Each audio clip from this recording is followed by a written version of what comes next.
Well, my next guest is a photographic artist who's captured everyone from movie stars to the top athletes of the world.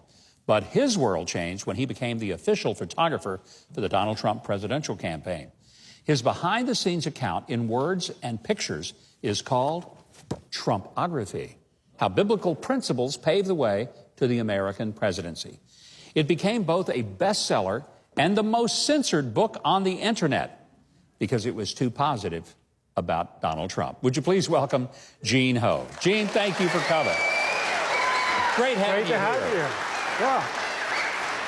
First of all, how did you end up meeting Donald Trump and becoming his photographer for the campaign? No, Governor, here's the thing, is like back then it wasn't really like a big thing. It's huge now.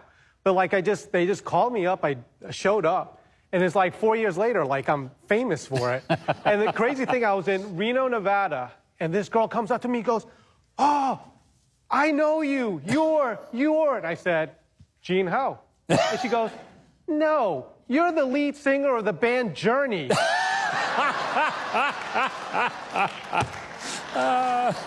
Did they call you because they'd seen your photography for all of these other celebrities? Basically, I saw him in a convention, and everyone was there. It was Ted Cruz was there, Ben Carson. So I was like, "Oh, Donald Trump's there." And so I took pictures of him, didn't think anything of it, but I sent it back to his people. I can't believe it. Like 3 weeks later, I get a letter saying from Donald Trump himself, "Gene, love the photos." And I couldn't believe it. So then they invited me to the first campaign stop. This was like 3 months before he even started running. They invited me to shoot. And so I was there for the rest of the time, till the very last day of the campaign, the whole time. You know, the book that you've done is really not just a photography book. There's a lot of photos in it, but it's about, and this is the interesting subtitle, How Biblical Principles Paved the Way to the American Presidency. Now, that's going to be a shocker when people say, what biblical principles? Right. No, I didn't set out to write this. When I had the picture, thought it was going to be a picture book, and I was going to put some stories in it. And lo and behold, as I started reading the Bible, and I wasn't a huge Bible reader, I was like, whoa, maybe Donald Trump is using the playbook from the Bible. Things matched up to what I saw from him. Wow. What is it about Donald Trump that most people don't get? First of all, Donald Trump is perhaps one of the kindest persons. And the thing is, the difference with me is I saw him behind the scenes as a fly on the wall. I was the one standing behind watching him talk to other people. He's a charming man, and he's a wonderful person, and he's very nice. That's not what we get from the media. No, because of the fake news media. There's a particular story that you have talked about. Mine. And I find it very interesting. To this day, people say that he mocked a New York Times reporter and made fun of a disabled person. You say that's not what happened. Totally false. I was there, and everyone was there.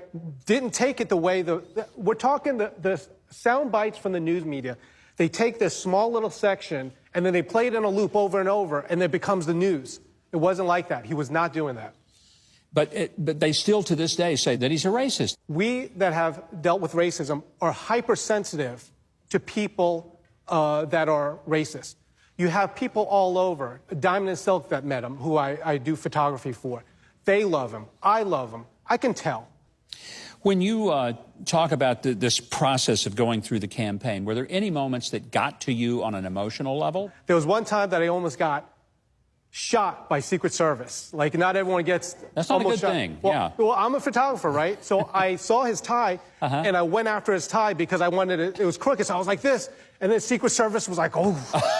And I was like, stand down. I was like, no, stand down. Like, you know, the long-haired Asian assassin is going to go after the president. I thought you were Jackie Chan, man. It was like that. And it was like, I was like, whoa. And then the best thing, Trump trolled me afterwards. Trump goes, at the end of the day, he goes, "Gene, is my tie straight?"